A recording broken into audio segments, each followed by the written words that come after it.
Hey guys, I just wanted to reach out to you and let you know that SureWinder is still selling amazing products. Some of you guys have been dragging your feet for whatever reason. If your shoulder hurts, do not waste time. Pull the trigger. I just bought 4 or 5 of them, and we had 2 guys out. You know how much it cost me to pay for 2 guys being out with bad shoulders? We just pulled the trigger and we said, listen, everybody's going to have one on a truck. It's mandatory. You got to use it. Don't hesitate. Don't wait till your guys go down. It's going to cost you more. Buy a SureWinder. What's up? What's up? Ryan here with Torsion Talk Podcast. Welcome. Today we are, this is going to be like the second episode in a row, I think, where we don't have like video for YouTube. So if you're following us on YouTube, I apologize. You don't get to see our sexy faces. But today we have 2 of 3 of us have sexy faces. Josh is in studio. That's another sexy face. Oh, yeah. Glad to be back. And we got Joe. I made this room good looking. Well, okay. We'll allow it. My mom raised me that when you don't have something positive to say, you shouldn't say it at all. So we'll just leave it at that. We won't talk about your Georgia hat. So go Dogs. Congratulations on your team for making it to the playoffs. It was a better game than I think anybody predicted. 100%. That should have been the national championship game. Yeah. He's an Ohio State fan, as you guys probably already know. I'm a huge Georgia Bulldogs fan. Have been since I was like 2 years old. I was brainwashed as a child and didn't really have a choice. And Georgia whooped that ass. 1 point. 1. Yeah, but we didn't really start playing until the fourth quarter. Oh. When the Ohio State kicker quit playing.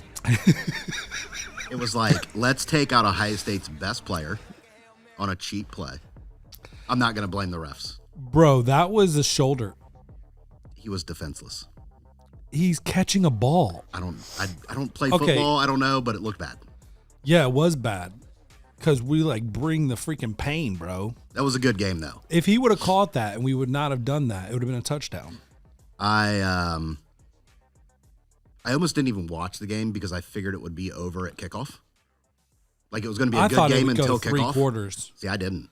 I thought we would lead, but it would kind of be back and forth for 3 quarters, and then fourth quarter we'd blow y'all out. And again, I'm a Buckeye fan, but I'm like a real fan where the last 4 weeks of the season, they sucked. Yeah. I mean, and I thought your guys' offense would just y'all came to play. Them. Yeah, they did. Y'all came to play. I'm not going to lie. Like, I honestly stopped watching it, like, towards the end of the second half, and I came back in, like, halfway through the third quarter because I was like, dude, I can't watch my boys play this crappy.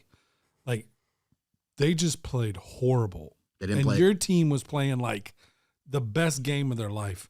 Stroud, I swear it was like Alabama all over again where, what was his name? Tua. Mm-hmm.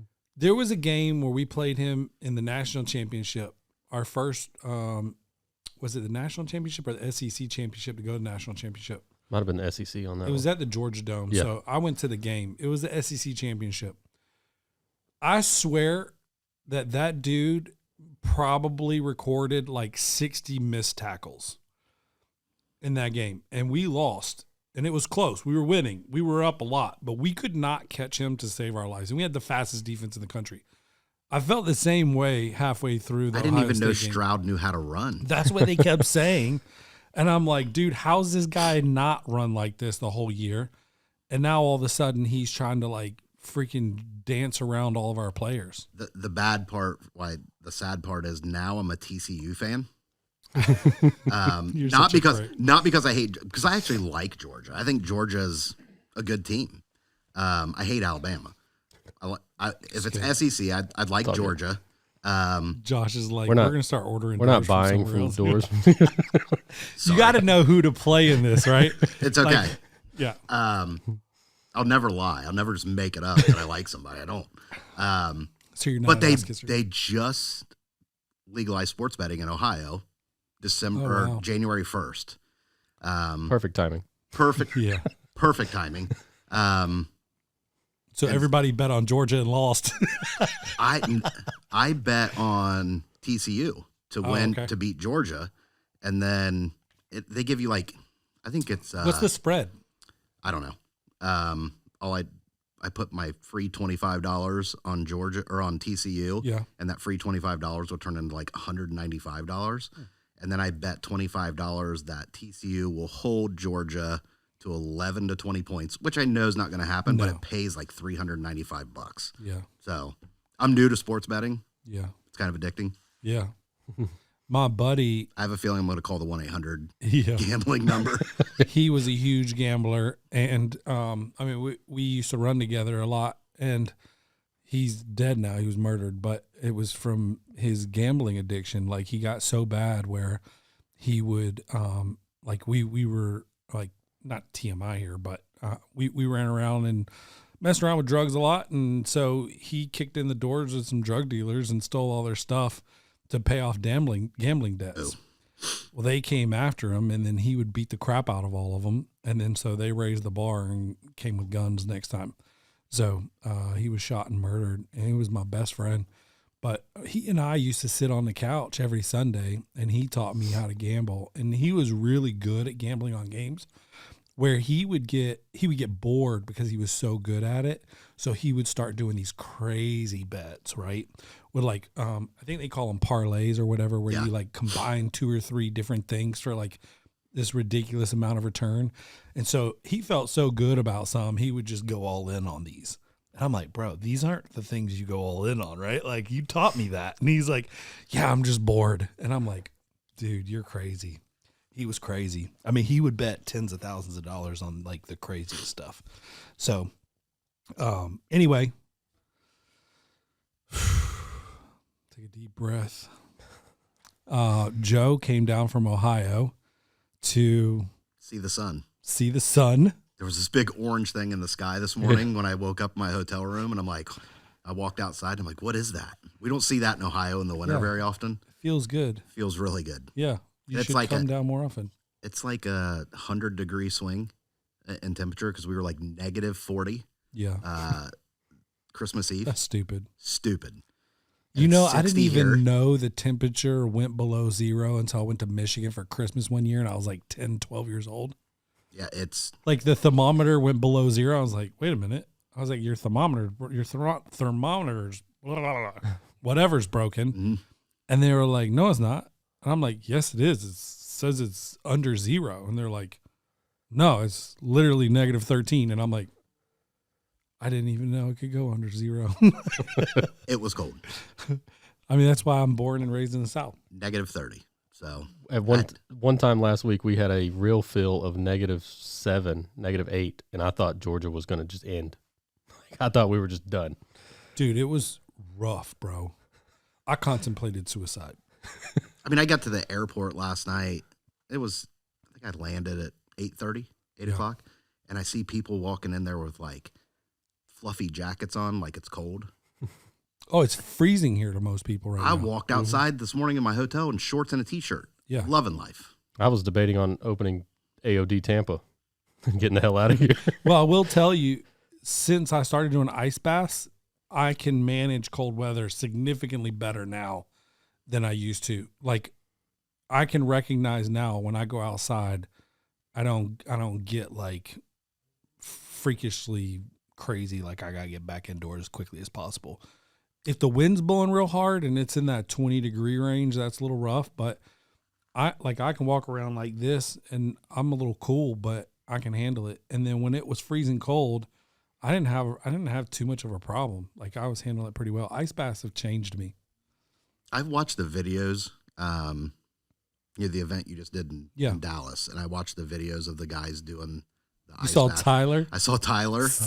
He looked like he was about to blow up. That was his second go in it. Yeah, and he went twice. Jose told us, he's like, dude, I don't have any expectations for your second round because it's going to just suck. You're going to hate it. You're going to say twice as bad the second time. So how long were you expected to stay in there? So, because we had so many people and we only had like 4 baths, we just did a rotation of like 2. We tried to say, hey, 2 minutes, and then we'll rotate people in. And then we kept filling up. We had 800 pounds of ice, it was.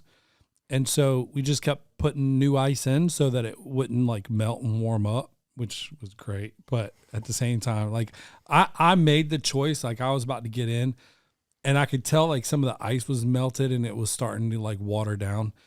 And I was like, should we put more ice in here? Like trying to be a tough guy, right? Thinking nobody was going to hear me. They're like, yeah. And they dumped 2 things in. I'm like, 2's a bit much, but okay. And I got in and dude, I've done multiple ice baths. That was the worst one. That was the worst one. Rough. I got in there and I just remember feeling like, well, the first time I did an ice bath, I left my arms out. That's the key. That's a cheat. If you want to look cool, like you can handle it, like have your arms on the outside and just rest your hands on the thing. If no one knows that that's like a trick, you look like a champion. When you dive your hands down in there, it's like all of a sudden you're contemplating like, was this the right thing or not? Because it only takes like 20 seconds and I felt like I had needles going into my fingers and it was really rough. Tyler, I didn't know, like when he first got in, I was a little concerned because he responded really rough to it. Mm-hmm. And then when he got out, you know, he's fair skinned. He had like this. It was like line. You could see it looked like a sunburn. Yeah. And so that was hilarious. And when he got out, you could see that line. You could see it in the video. So I saw people get out and then they were like pacing around, waiting, and then they would get in the pool. Like, why not just jump right in the pool? Just because of the huge fluctuation in temperature, your body will go into shock, or they tell you to wait? No, so people, he instructed us that like when you get out, you should move your arms your blood to get flowing. the blood flowing again. Yep. Because the pool was heated too, so the pool was like very warm. Yeah. So it was a huge shock. So yeah, even going from that cold to the warm water, even though it was December, it was still great. But it was cool. What was cool about it was you look up and it's skyline. You know, you're on a rooftop in downtown Dallas and it's beautiful. And, you know, there's something that I felt like was a little therapeutic about the whole thing. It was nice. I don't have a lot of regrets in life, but my wife was down there for a work conference the same week you were down there. And I'm like, you know what? I should have signed up and went to this thing.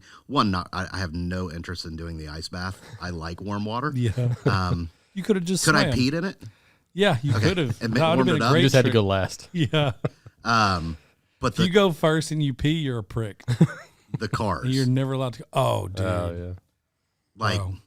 I was just telling somebody about it yesterday. Like when I did the cars this was a thing that we did because we couldn't get the seats that we wanted at the Cowboys game. So there was a Cowboys game on Sunday and I had the lead on a ground level end zone suite where you're literally like ground level. When they score a touchdown, they can run up, you can high five them and like, it's really cool. And it was super expensive. But I wanted to do that. And that fell through and we couldn't get it locked in. And I tried really hard. But I was like, man, we got to find something. Right. And I was a little disappointed. I was kind of excited because driving cars is cool. But I was like, man, I don't know if this is going to be the level of like shooting a machine gun out the side of a helicopter like we did in Dallas. Right. Vegas. So when we got there, I started getting like a little bit nervous because I was like, this is pretty cool. Like I'm an adrenaline junkie, so I like that feeling. I kind of enjoy it. And so when they put us in the cars, the first one was a Lamborghini. Did you go on the first run or were you in the next? I was in the second run. What did you drive first? The green Mercedes AMG GTR. Yeah. A lot of people wanted to drive that. I had no desire. I wouldn't have. That would not have been my first. That would probably have been my maybe last because there was a Corvette there, right, and a Mustang. You had the Mustang Shelby was hard to keep on that track, and it started misting a little bit. It had so much freaking rear end torque. Shelby GT 500, which if I go back, that's gonna be the first car I drive. Shelby GT. You had a Porsche GT3, sick. You had a Ferrari. You had a Lambo. You had the AMG, the Corvette C8. Yep. What else? And the R8. The Audi R8. Audi R8, which got rave reviews from everybody who drove it. Yeah. See, I would have chosen that. I would have chosen the Lamborghini, Ferrari. So Porsche. my three, you got to pick 3 cars and you got to do 4 laps per car. And they had someone sitting in your passenger seat for each one of us. And they would run like 4 cars at a time. Mm-hmm. 4 cars at a time, and they would space you out, right? And so, we had 2 people in particular that really struggled. Andrew Powell, the holder.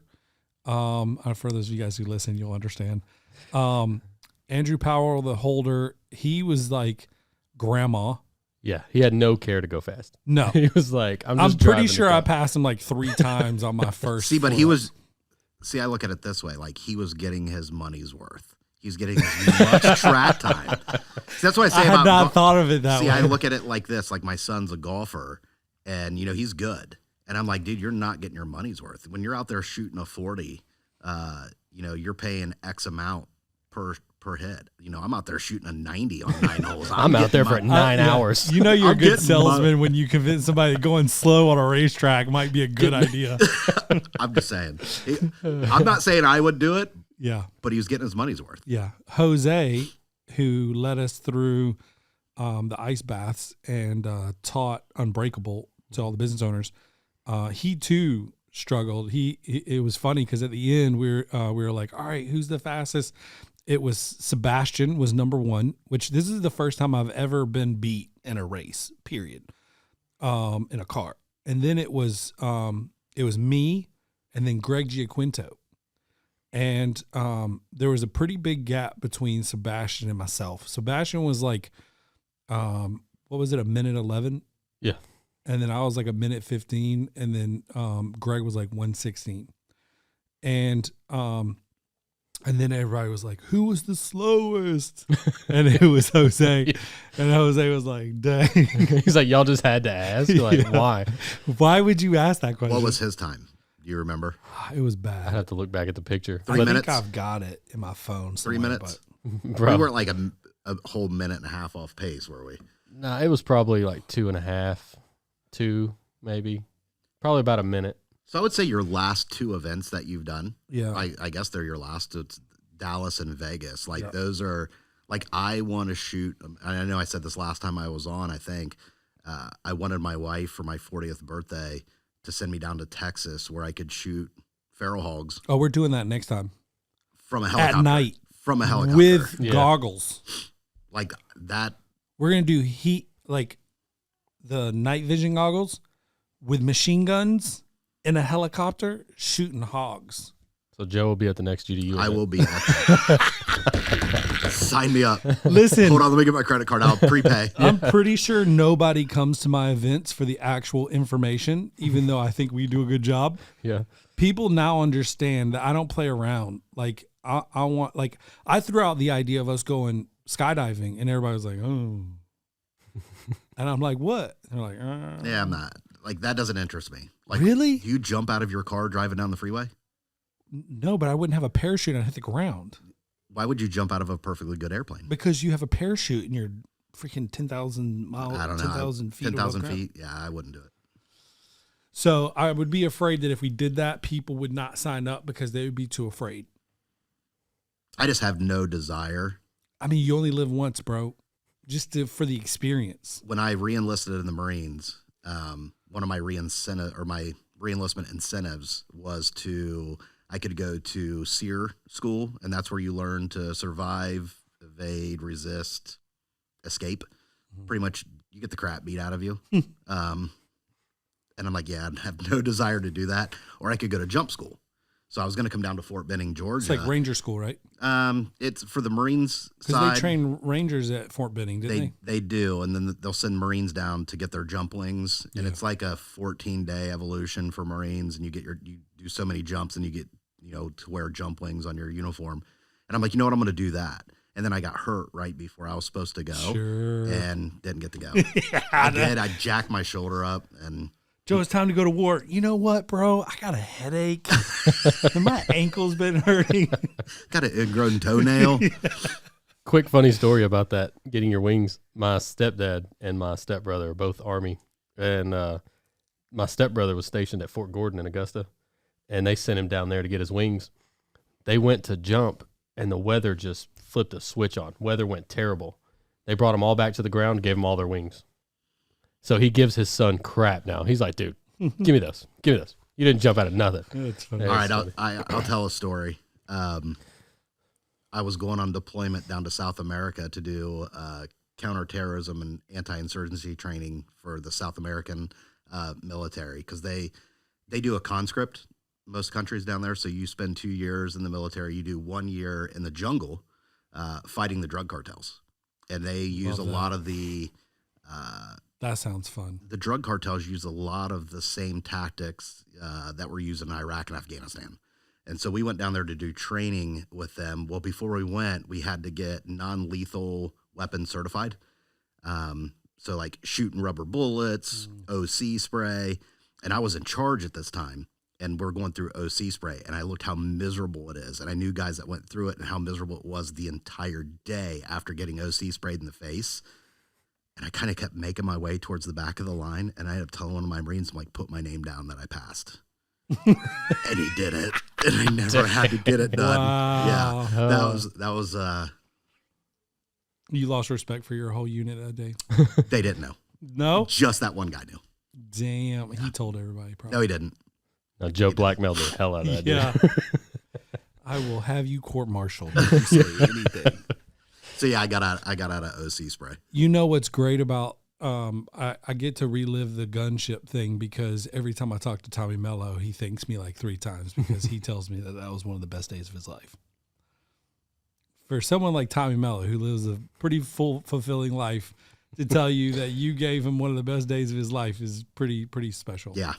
But I mean, I can tell you, dude, the feeling, like I'm the first male who didn't go into the military in my family on both sides, like going back as far as you can remember. And so, but I've always had this like admiration, right? It's just, I struggle with authority. So I don't like people telling me what to do. Guess, go figure, right? But being there and having the helicopter and like the nostalgia of just shooting a 50 cal sniper rifle. And then you hear the first group go up and you hear the, like, that was just like the feeling alone, even being on the ground felt special. And then when you run over there and you get in the helicopter and you take off and your feet are dangling and you're looking down and they're cutting sideways, it's like you just go back to like, what's that movie, Good Morning Vietnam? Yeah. And you have that like feeling, because I've watched that probably 100 times, and you're like, yeah, and you want that song in your head, like, and you're sitting there.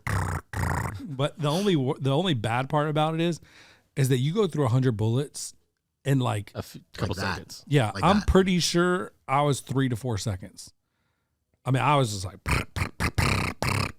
and it was gone. And I'm just like, dang, that was fast. And he's like, you got them all? And I was like, yep. He's like, that was fast. And I was like, yep.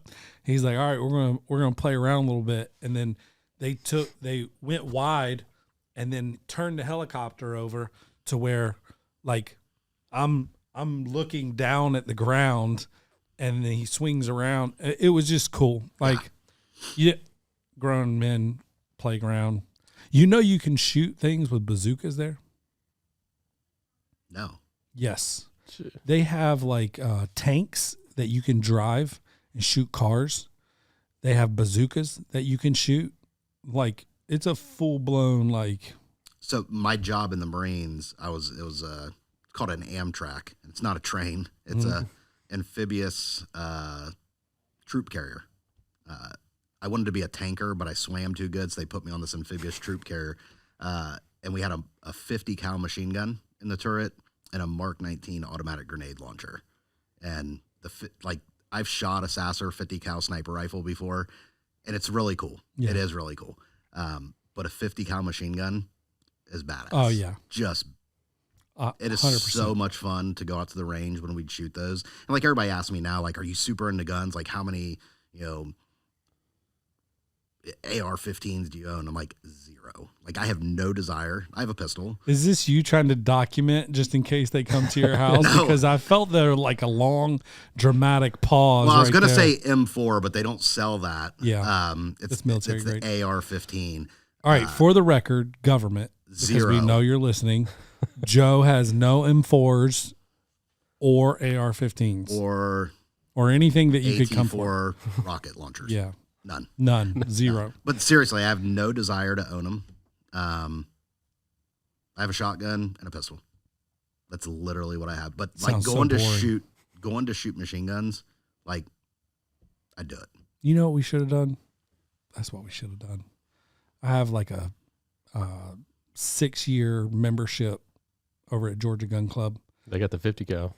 They have a 50 cal, but they've got a 100-yard indoor range. We should have gone over there, but I could have taught you how to shoot. Could have taught me how to shoot. Consistency in everything, including price, reliability, quality, not just quality, but great quality control. These are things that describe Somer USA.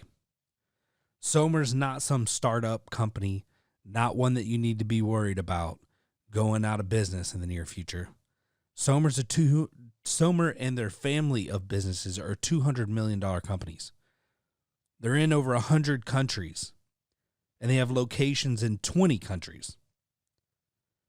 This is a large organization who stands behind their product and works through integrity. And there's not another company out there willing to drop what they're doing and help you out like Somer. These guys are awesome. Not only have they been loyal to the Torsion Talk podcast, they've been loyal to the technicians and the owners of the companies who install their product. In my opinion, if you're not at least offering Somer as an additional option, you're cheating yourself. Listen, first-time dealers, I've got a special for you. If you buy 10 or more Somers between now and the end of the season 6, while supplies last, we will offer you free shipping. You have no more excuses. The prices are great. The product is amazing.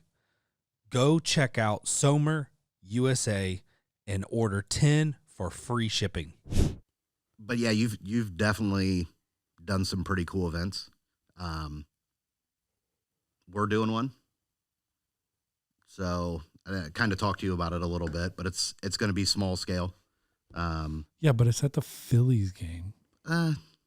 So some people I mean, might you got to know. do something that people want to get involved in. So it's going to be like Aaron just, or most of your customers Ryan are just up said there. we're doing Phillies. No, they're not Philly, but we're not necessarily just targeting our Trying to pull up the customers. Philly schedule and see if it aligns when the Braves are playing there. We'll When are see. you thinking about doing this? I think it's in April. I don't have the exact date on me. Oh, the Braves are definitely going to play the Phillies in April. The question is, I'll pick the date. It's gonna be a good event. I'll So, pick the date. I'll send you an invite. All right, here we go. Spring training. Yeah, we originally looked at doing like March, and doing spring training and doing it down in Florida.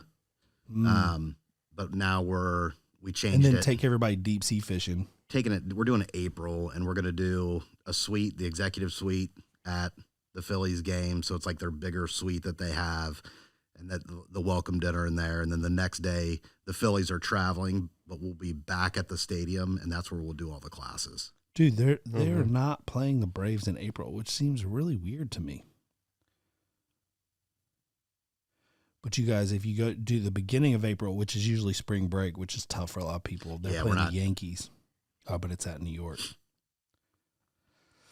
Yeah. So my thing was I wanted to do, if you do a small group, or you could do 2 houses, but you could find 2 like mansions on the beach that hold like 12, 15 people each. And then try to find them side by side or something like that, and then do that, and then have a deep sea fishing excursion. See, and one thing I really, really like about the events that you've done, they're smaller. Yeah. They're not. Well, 30. Yeah. Yeah.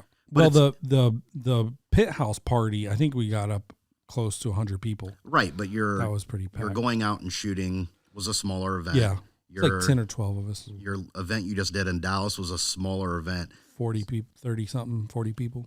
But it gets the dealers. And that's one thing I loved about, like when I was on the dealer side and we'd go to a Cornell event, or when I worked at C.H.I. and we would have a C.H.I. dealer meeting, because they were bigger, but they were still small enough that dealers would network. Yeah. I feel like IDA, like the IDA Expo, it's so big. Like people don't network. You just stay with your people that you know. Yeah. Yours, it got Tyler from Dr. Door. Yeah.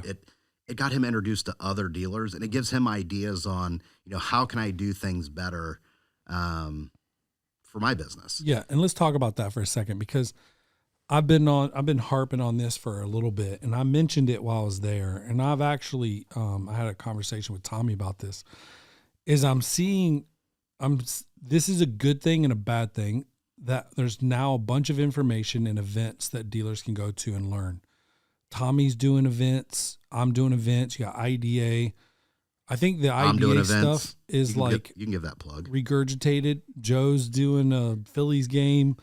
So who wants to do that? Anyway, so you have a lot of information, and a lot of this information is new to a lot of these owners, right? Like, I feel like Tommy and I have done a really good job of making learning fun and interesting for business owners. And with that, I think a lot of people get overwhelmed because they want to go back and they want to implement everything now. And so, I reached out to Tommy and I was like, Tommy, bro, I'm like so proud of you, dude. You're crushing it. And I told him, I said, we got to do a better job of teaching them how to consume the information and plan the projects more so than just shoving them down their throats, all the things they should be doing. Because I'm seeing a lot of like $1 and $2 million companies who are trying to be like the $5 and $10 million companies overnight, and they're getting themselves in trouble. And I'm seeing it a lot. So, I just sent out a message to my controller and my executive vice president last night. A lot of people maybe know or don't know, but we were recently purchased by private equity. Everybody's seen a lot of private equity coming into the garage door space and the home services space. And it's been a sprint since June. If anybody's going through a transaction process, they'll understand the due diligence phase is you learn a lot about your business, a whole lot about your business. But it is a sprint. It's some long hours. And ever since they purchased us and the deal was closed, we've still been sprinting. And I apologized to my team last night for it, because I told them, I know it's a different pace. I'm running you ragged right now. And I need to remember, and they need to remember, and their managers, the managers of our locations need to remember, Rome wasn't built in a day.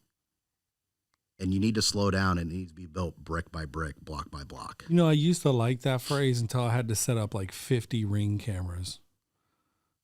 Do you know that they say that every time you set up a Ring camera? Does it really say that? Yeah. It says, please hold. It takes a second. Rome wasn't built in a day. My dad always used that line. So now I hate it. I hate it because I'm like, shut up. That's a line. Many lines my dad, one-liners that he would always say as when I was a kid. But it's Rome true. wasn't built in a day. Yeah. And it's true, though. It's so true. Yeah. And you're right. A lot of people are trying to scale too fast. Yeah. And it's burning them. It's hard to, when I came into the industry, I tried to scale it like a software company, and it just couldn't. I fell on my face. I did do $700,000 my first year, and I hardly knew what I was doing, which is pretty good. Yeah.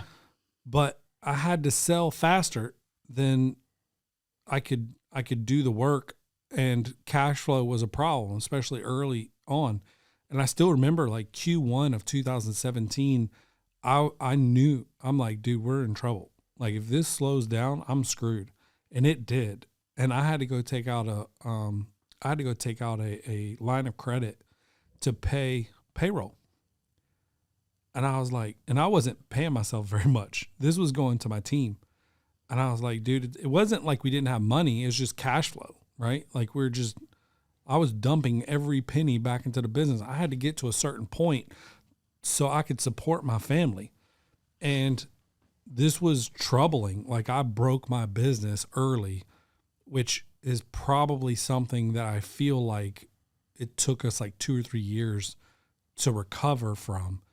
And the message that I want to tell these dealers at the $1 and $2 million mark is, what's the rush? Like what do you get? Like we project these numbers, right? Like I've got a guy here, good friend of mine, right? I love the guy dearly, but he came in and was talking about how he wanted to do these certain numbers this year. And I was asking him some questions like, hey, all right, how much does your average person make? And we're giving the numbers, and I'm like, bro, you're way off. I mean, you need to like double your team. And he's complaining they can't find anybody. And I'm like, well, in order for you to do this, you need 12 months of double the size team functioning at full capacity. And I was like, it's going to take you 12 months to get that team set up and run at full capacity. So you're too late. You have to adjust your numbers. There's no way you're going to make that. So I think we see these big numbers, and we hear Tommy talking about 50 million and 80 million. And, we see all these other dealers and HVAC companies talking these big numbers and acquisitions and all this. And we feel overwhelmed at $1 or $2 million, and we feel like it's a race, and it's not a race. You know what the race is? The race is to build generational wealth, and that's done with your net. And that's really the only thing that's important. If you can create a recognizable brand that people want to go to prior to going online and doing a search, that's a value. And then your net profit, that's a value.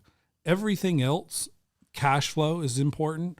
Everything else to me, and honestly, I'm just kind of like, I'm not even trying to compete, or those are the 3 things that I'm really focused on. See, when I talk to a customer and they come in and they're talking about, they want to grow, and they want to hit, their goal is to hit 4 million or 3 million or 2 million, whatever it is. I always ask them why. Yeah. Why? Where'd you get that number?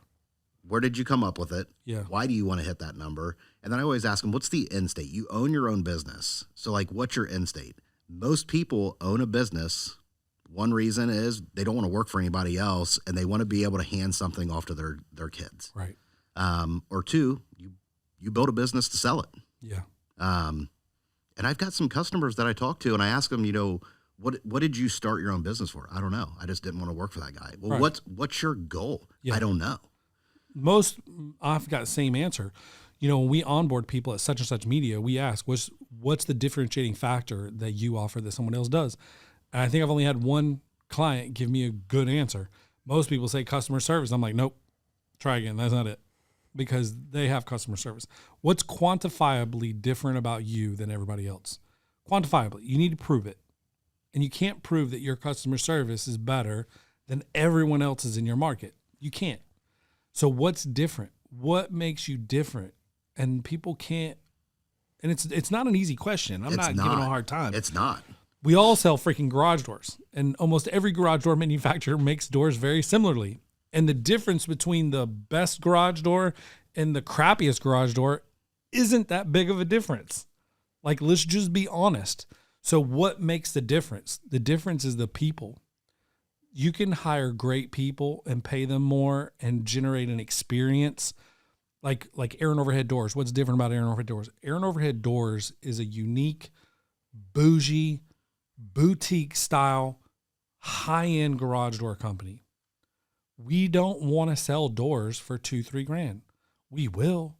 And we love those customers, and we'll give them the same $15,000 experience that we give our other customers, but that's not who we are. right? And we made that transition in 2019 to go this direction because we knew that the market could support what we're trying to accomplish. And I kind of felt like the evolution of garage doors was going in that direction anyway, where in the past, everything was short panel raised white.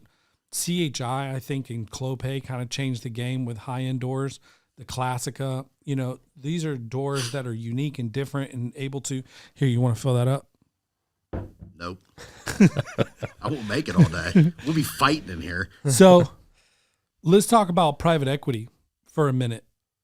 Can we go back go ahead. to the door thing? And one of the best lines I think I ever heard was when I was on the dealer side, and I worked at McKee Door in Columbus, and the current owner, Matt Gerard, we were at a meeting, and a customer asked him, it was actually, I want to say it was Avon Products. They were building a huge manufacturing warehouse facility, and they asked him, what makes your dock leveler better than the competition's? And Matt looked right at him and said, nothing. A dock leveler is a rolled piece of steel. It's the company that's backing it up. 100%. And, you know, I was new into the industry. Why do we buy C.H.I doors from Ohio when I can buy them from Georgia, Alabama? Because you know you're buying them from probably one of the best looking guys in the industry. All right, let's move on to, you want to talk about private equity.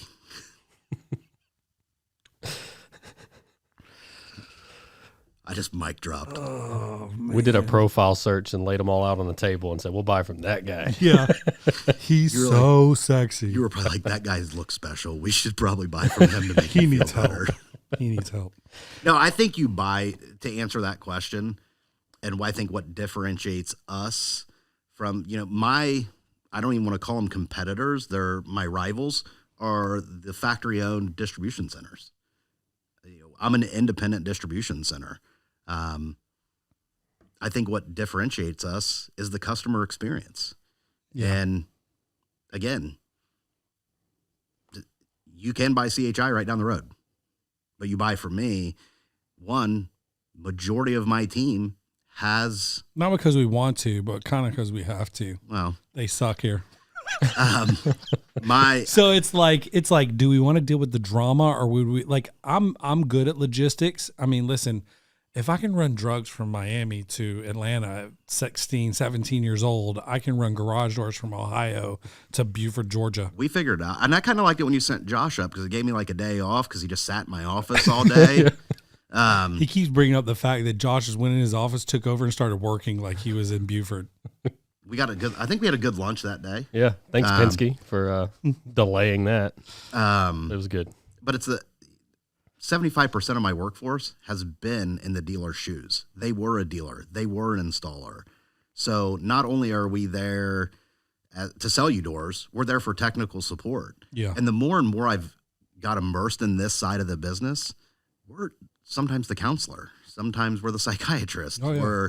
We're our dealers. Some of our dealers, we're their friends. Yeah. We're their only friends they have. And, you know, I had somebody bring up, you know, this guy comes in and he just hangs out and drinks coffee. He needs to get his stuff and he needs to get out. Like, no. Like, we're probably the only people he has to talk to that day, other than his customers. Yeah. And that's why I hated, like, doing residential. If you guys haven't listened to the first podcast we did with Joe, you want to go check that out because we really talked about the difference in culture and like some of the things he's doing with his distribution center is pretty freaking special as far as, like, you know, helping them get websites, all the way from giving them a workspace in his office. Like little things like that can make a big difference. And it's very thoughtful and intentional, which is lacking, I think, in our industry from the manufacturers. I came from automotive, and so I have a tendency to compare a lot of things with automotive. And, you know, although the manufacturers hate the dealers in automotive, they support them very well. And they give a lot of incentives. If you sell this much, we'll give you like cash back retro to the first one. They do co-op really well. Like there's just a ton of stuff. And the garage door industry does some of those things, but it's like not really official. And an automotive manufacturer spend a lot of money on the direct consumer advertising to build brand awareness that helps the dealers out. And that's missing right? Like we just don't have a lot of that. And I know that they are on these like television shows, HGTV and whatever, sometimes like when they'll donate a door or whatever for some publicity, but there's no like commercials or stuff like that. And so I would like to see some of that change, especially in some of the bigger markets where it's more competitive, like helping those dealers out. I think that's really important. And the market is primed for a manufacturer who has good customer service and is willing to do some direct consumer pushes and campaigns to build awareness for their dealers. I really genuinely think that someone could come in and take over, because no one to date has really tried to dominate. Everyone just seems to be very comfortable with where they're at. Yeah. So let's talk about private equity. Speaking of comfort and discomfort, we got about 5 minutes left. For those guys out there who are unfamiliar with private equity, I know I've mentioned it a few times on here. Talk a little bit about what private equity is. To me, when I first learned of private equity, I thought it was guys that just came in and tried to bleed the company to death and then sell it and make some money. That's been my experience as well. That is totally chop everything. Bottom line, work everybody to death, get every ounce of energy out of them, pay them as least as humanly possible, buy the cheapest product, and operate at the biggest margin that you possibly can. To me, and again, I tell my new owners of private equity, it's their name's Buck and Alex. It's North Current Partners, which are great guys. They truly are, and they get it. I feel like, Jim Osborne was the owner of United, best boss hands down I've ever had. And I feel like these guys are a younger version than him. Cool. From the very first time I met them, I knew I liked them. They fit our culture. They didn't come in, they didn't buy us to cut things and do everything else. They bought us because we're good at what we do and we can make them money. And they've got some horsepower behind them to really help us. And that's what they're doing. Yeah. The first thing they said was, Dave, who's my controller, he needs help. You need to go hire somebody for him. And if you don't have a recruiter, we have a good recruiter that we can refer to, which I already have a recruiter that does pretty good. And they're all about it. Yeah. So again, there's a lot of money in the garage door business. It's a cash rich business. Yeah. We saw, C.H.I. change hands many times. ATL has changed hands many times. A lot of other Safeway has sold many times. Martin just sold for a crazy number. Yeah. But I think people aren't putting money in stocks. This is what we have to understand. Right. The market has shifted. Interest rates are higher. So keeping cash in the bank is becoming a viable option for these very rich, wealthy people. But you're only going to get like 3, maybe 4% max on locked in CDs or savings accounts right now.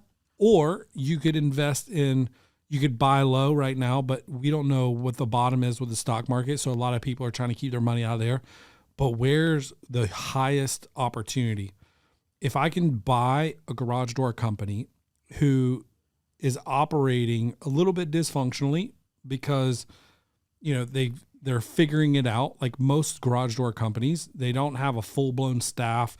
They don't have great benefits. They don't have a CFO. They don't have a purchasing agent. Like they're not structured completely. You know what I'm saying? Like everybody's doing dual roles because that's what we have to do. Mm-hmm.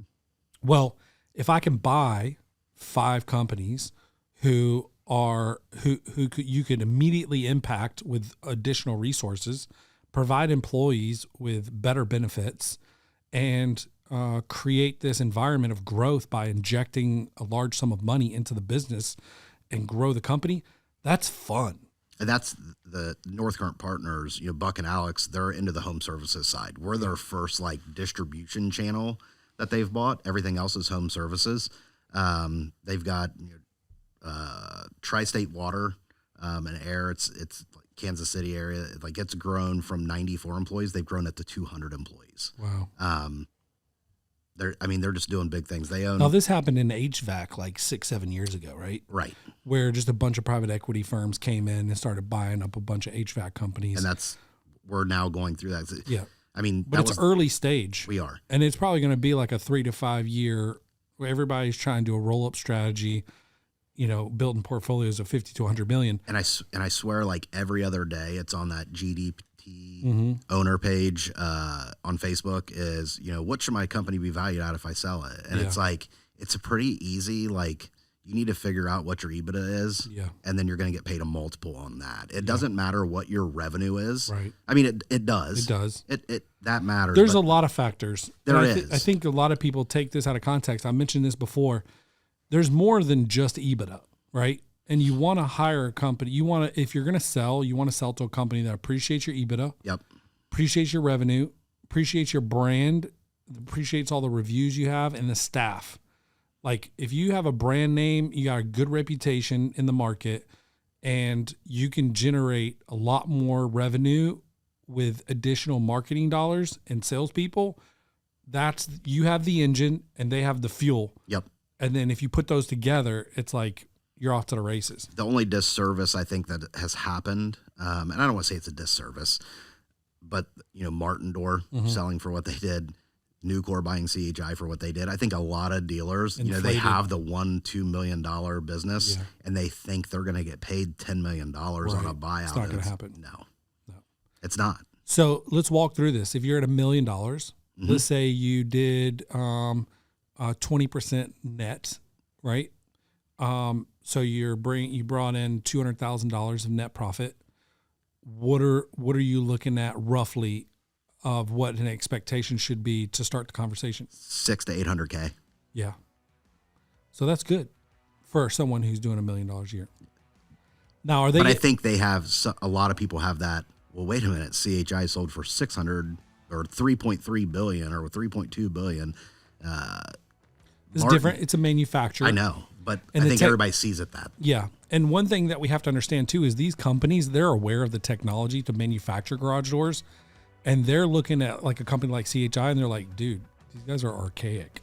Like, we could streamline this company significantly faster than what they're doing now, eliminate some staff most likely, and run leaner and run better and have less damaged products and do a better job and make them more profitable. C.H.I doesn't have damage, do they? C.H.I? I don't think so.